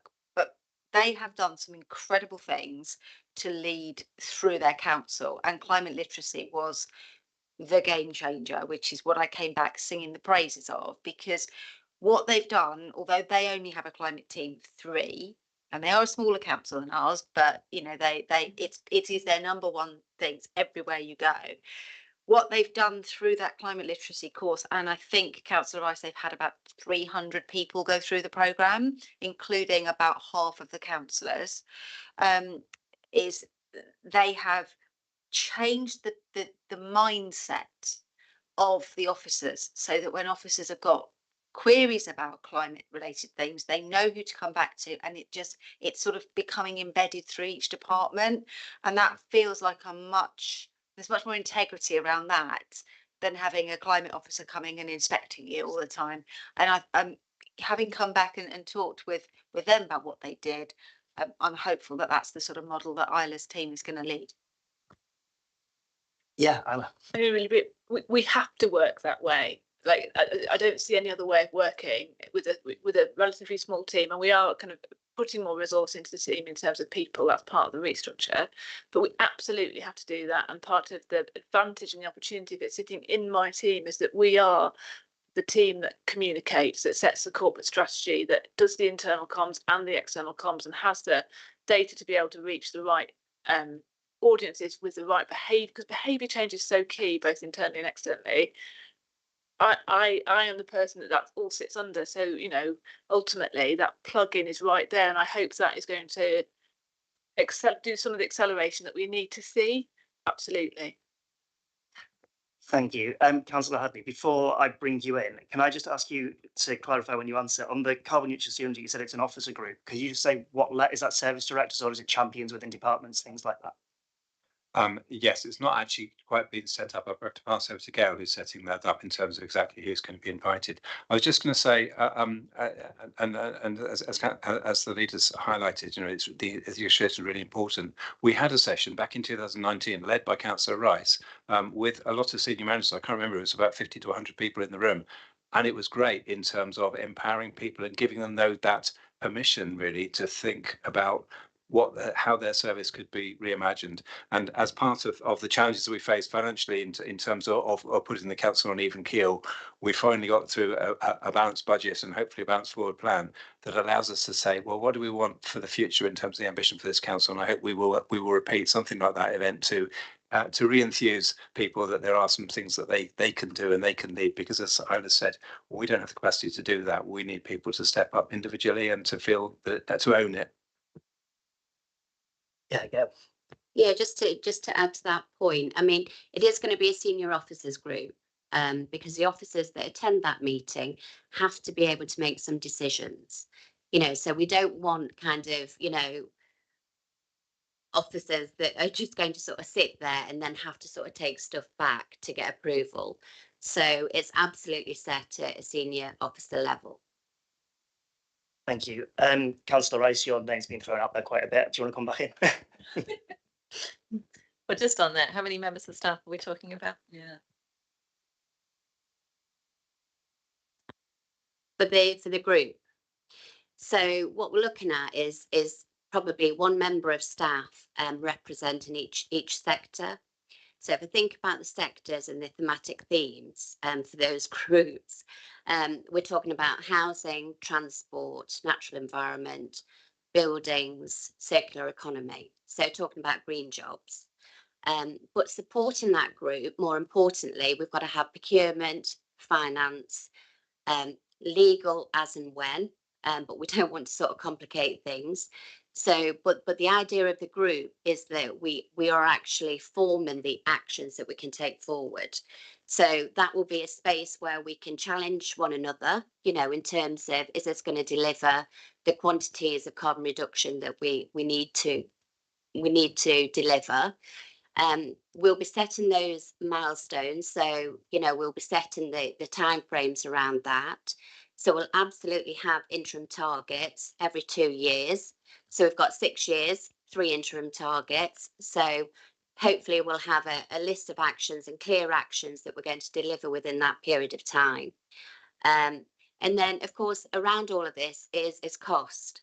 So, you know, the idea, you know, that we have finance there is to get some ideas around, you know, funding mechanisms. So it's not all going to be out of public sector purse, you know, that is for sure, because we can't afford it. We're going to have to really think about other investment models.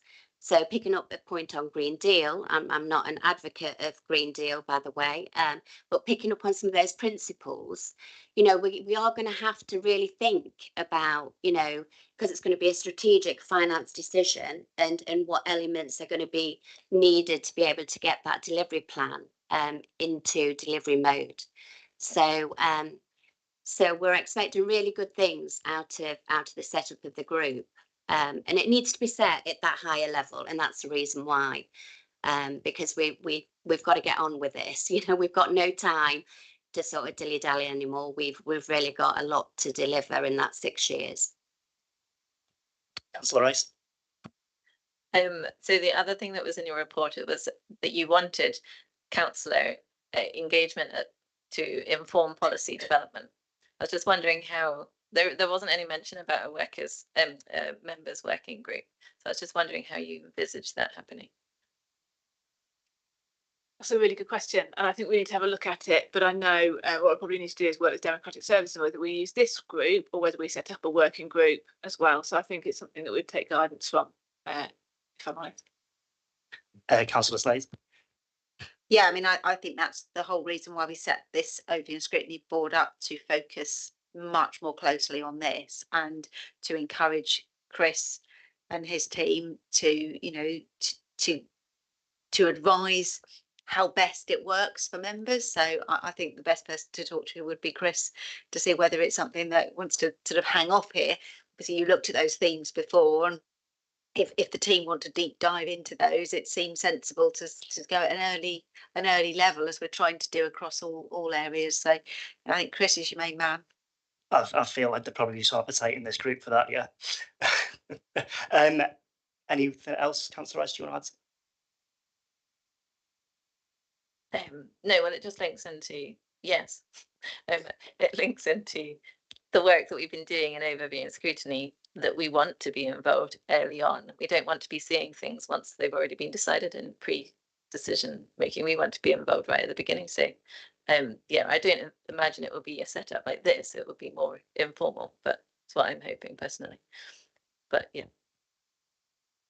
Yeah, I think, I mean, it comes a little bit more in the next bit where we're talking about the work plan and what we've got, and how we're developing that from the last 3 workshops that we've had, and the inputs that we've had there, and also getting briefings and things like that. So I think we can probably form something from that when we have that meeting in a couple of weeks or next week. Councillor Slate.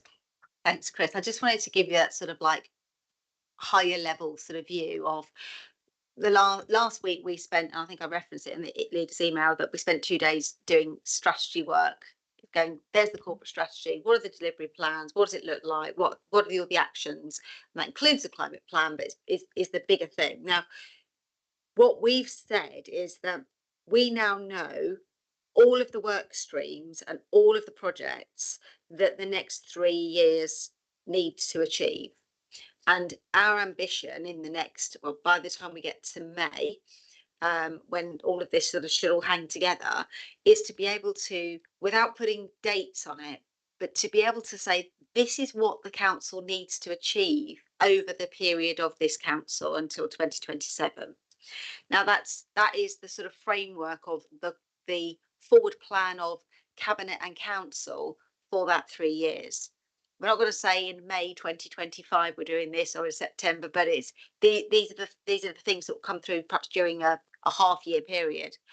By doing that, that should enable all of the scrutiny groups to be able to say, okay, look, next year these are the pieces of work that are proposed for 2025. These are the ones we want to get involved with, so that you can get upstream. One of the reasons why things come late is because we get presented them at the point of, we need a strategy in 6 weeks, and this is the work that's already been done.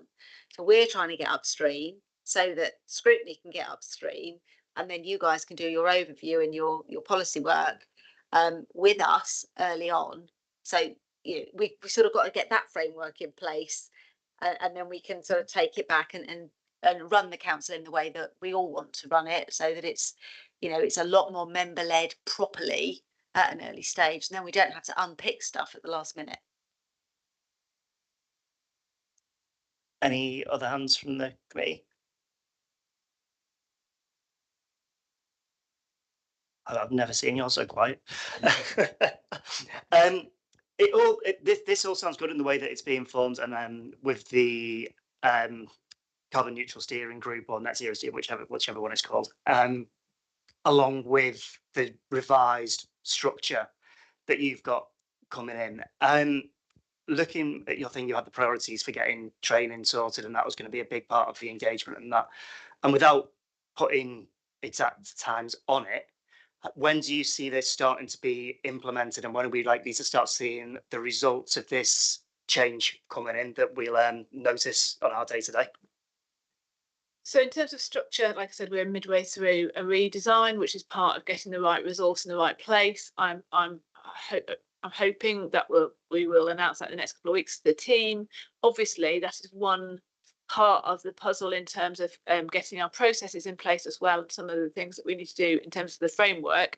We're not waiting for that structure. We are already working on that. And I'll pass over to Gail, but I know, for example, we are looking at funding opportunities. We are talking to organisations around helping us deliver the climate literacy, for example, and really start getting some of those things moving. I think the other priority that we need to do is really understand, with our £1 million budget that we now have agreed, how we're going to use that, what proportion we're going to use for a revolving fund, what proportion we're going to keep for one-off projects, and how we are, how we're going to prioritise that work. So we've got quite a lot of groundwork to do, but the structure should help us deliver that. And I think, you can see that already in the corporate strategy as well, in terms of that broader delivery of our ambitions. But I don't know, Gail, if you want to come in on that as well. Yeah, so just picking up on some of those points. So the carbon literacy training in particular. So we're going to be taking a paper to CMB over the next sort of 2 or 3 weeks. It's almost ready. We've got some ideas in terms of funding, and so we're talking to the Southwest Net Zero Hub, because in other regions, certainly from a region point of view, the net zero hubs have been really supportive in helping to sort of roll out and fund some of that carbon literacy training. So we've got a fairly warm response from the net zero hub, so I'm quite hopeful actually in trying to get some funding and some support there to get that up and delivered. In terms of the structure itself, this is a huge agenda. And so, really reaching out to some of our strategic partners now to help us with some of that delivery is going to be really key.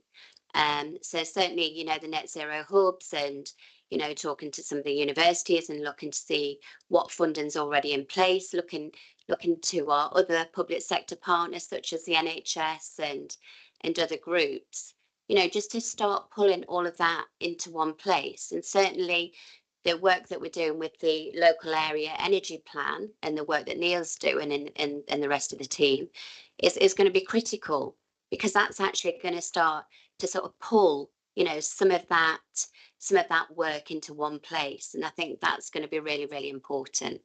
So I think what we're doing here is we're building capacity, and we're building some skill sets in the team right now. And I'm really hopeful that, certainly this scrutiny will start to see that progress starting to be delivered. Thank you. I've only got one more question. I'm going to kind of shoehorn it in here, but I forgot to ask it in the last one. But I think I can make it work.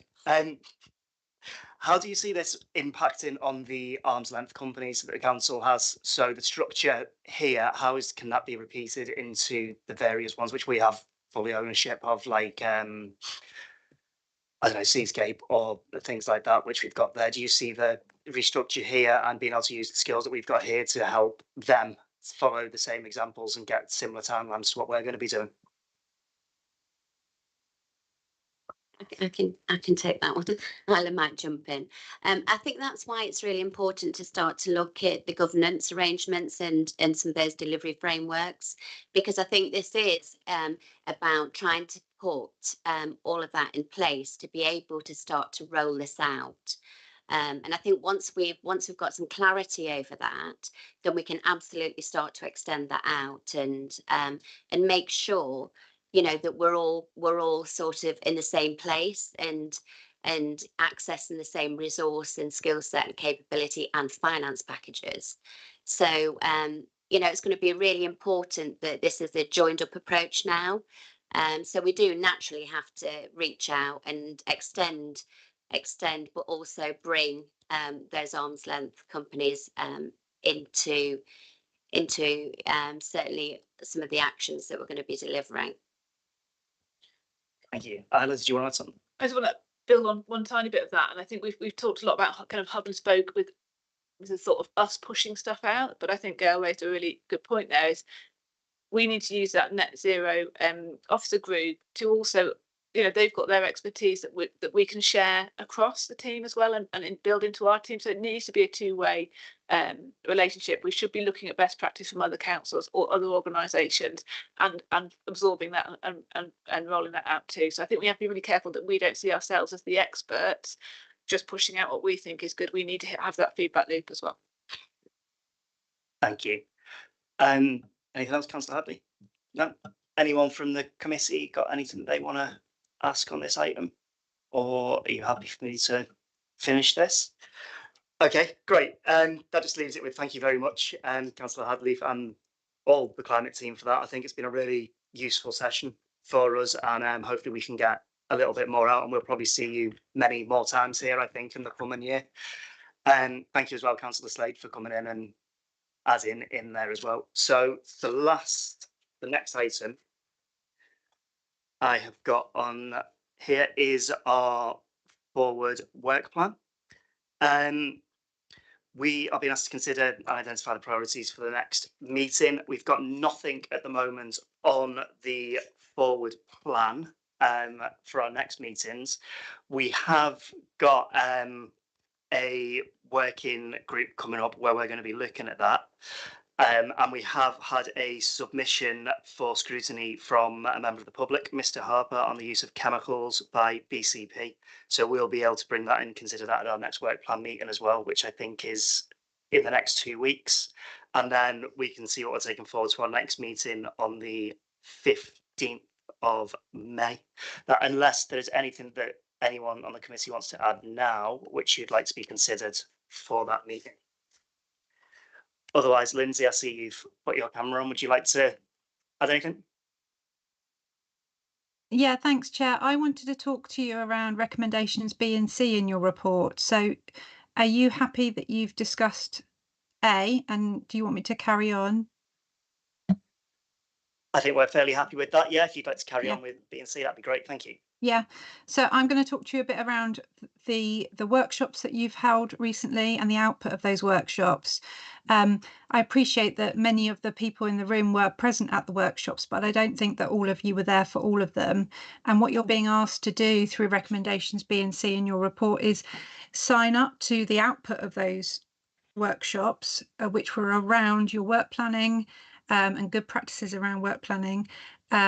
And specifically, the output is that we've created a framework for how you intend to select your work and plan your work, and a lens that the committee will use to select which items it will look at, but also the way in which it will approach its work. So I just wanted to talk around that a bit to you. Just to give you a flavour of some of the key messages that came out of that workshop.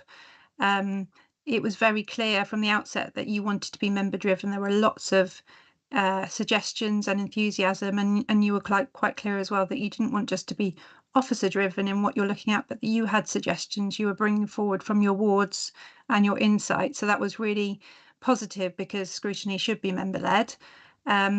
It was clear that you wanted to retain some pre-decision scrutiny of cabinet reports, but that you didn't want to be dominated by that in your committee. So that was an area that we needed to work on in terms of how can we avoid that happening too much, and we've looked in detail at mechanisms to support that.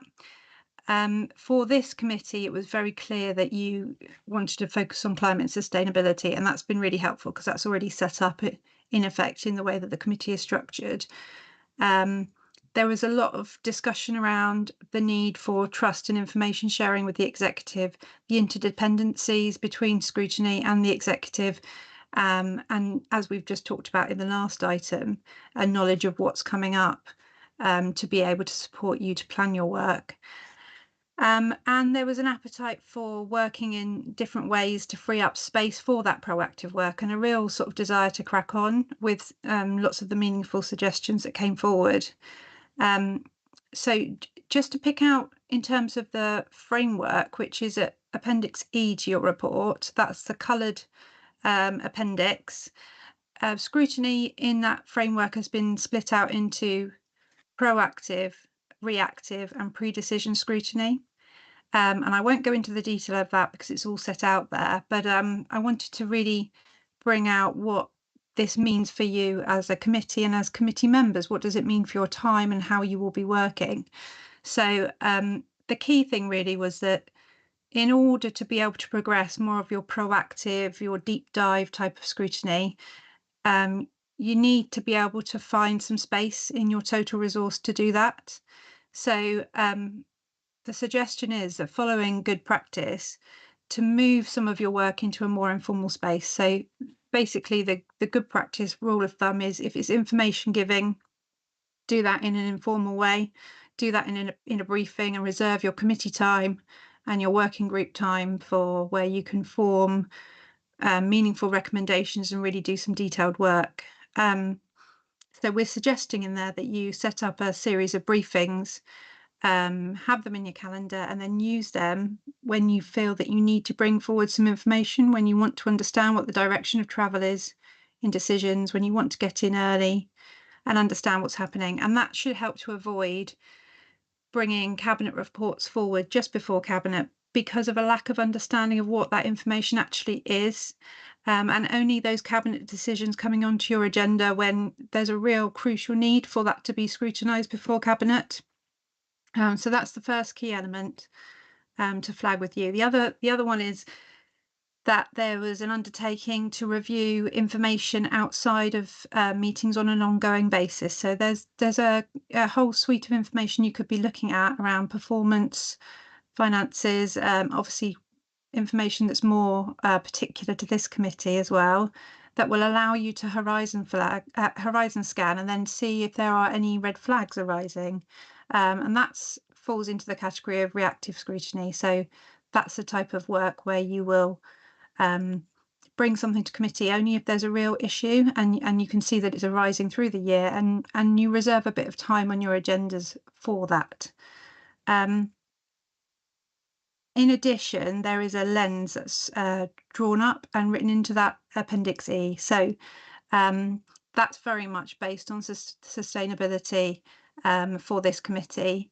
And it picks up the 4 elements of the corporate strategy that relate to the remit of the committee. So it touches on things like housing and communities. So the purpose of a lens is, again, good practice. It's not essential, but where it's used in scrutiny, it can really help you to sift suggestions for scrutiny and pick out what fits in with the way in which you've said you will intend to work, and also give you a sort of a direction in terms of how you will look at things. So for your committee, it's sustainability. For the ONS board, they said they'll take a resident focus. So you can see that rather than just looking at a whole wide range of things, it gives you a bit more of a channel by which to choose your work and approach it. And so, just to bring us back to the purpose of all that, why are we doing this?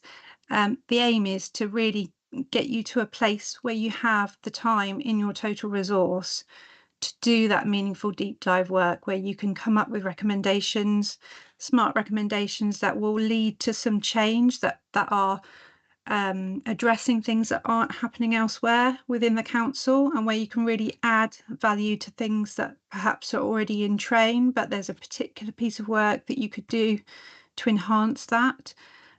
So that's the purpose really of the framework. And just to flag the next steps, also set out in Appendix E, this is the point at which I would like you to consider that framework and that lens, and let me know how you feel about it and if you're happy to sign up to the principles of it. Following that, we've got a discussion in place with the leader and chief executive, because obviously there is a need for them to work with Scrutiny to move some of this forward. And then we have a good list of topics and suggestions, and I think there'll be more coming out of the discussion that you've had tonight that we can reflect on. So they need some more scoping, but we'd be looking then to move to a more proactive form of scrutiny post-May. So a little bit of transition before we get there, but that's the intention. So if you've got any questions, please go ahead. Thank you, Lindsay. Has anyone got anything they'd like to ask on that? No, I'll just say, I think it's worth saying while we're getting a minute is just thanks for the work that's been put into this, Lindsay, by yourself and CFGS for coming in and running those workshops. I found them really useful, and I think we're taking out of them a new direction which we're going with overview and scrutiny, and I think it's really beneficial, and hopefully we're starting to see it happening in this last year's worth of meetings which we've been having and the transition into doing it. Councillor Herritt and myself have been at most of them, I think, and been having separate discussions afterwards as well, and they've been really useful finding that focus and finding that lens. So I'm really happy to sign up to that if the rest of the committee are minded to. Getting a lot of nodding. So if there's no dissent, then I think we can take it as, yeah, we're pleased to go ahead with that and sign up to all of it in that respect, and look forward to the workshop and that we're going to be doing to plot out our forward plan for the next 12 months. I think now that we've done it, I can also say that talking about the additional work and how we'll be doing it, we've been asked if we want to have some briefings on a couple of items which me and the vice chair have agreed to, and that the first one is the pool food waste strategy, which is coming forward, that we'd have an informal briefing on that. And the second one is a follow-up to the play strategy which we did, which is about wheel play. So if everyone's quite keen for that, then we can get them booked in. Thanks, Chair. Yeah, Councillor Rice. With the food waste, that's due to come to Cabinet quite soon anyway, isn't it? Like May time or? Okay, so yeah, but it won't be very much, like most of the work will have been done probably. Okay. Yeah, so when it came to us, they did ask if we wanted to see it in our meeting before Cabinet, but with it being a week before, there wasn't a lot that we'd potentially be able to add to it. So it was felt that a briefing would be good, and then from the briefing, if we feel there's anything which needs to be addressed, we can pull it out from there. Lindsay, anything else you'd like to add to this item? No, that covers it from me, but thank you. Okay, on that, I think we can just go through the next meeting, Wednesday, the 15th of May, and then the following after that is the 10th of July. And I'm happy to draw the meeting to a close in, I think, a record time, finishing before 8 o'clock. So thank you very much to everyone who's attended tonight. Thank you to the climate team. Thank you to Councillor Hadley for presenting the items. Thanks, Lindsay, the committee, and anyone watching online. Good night.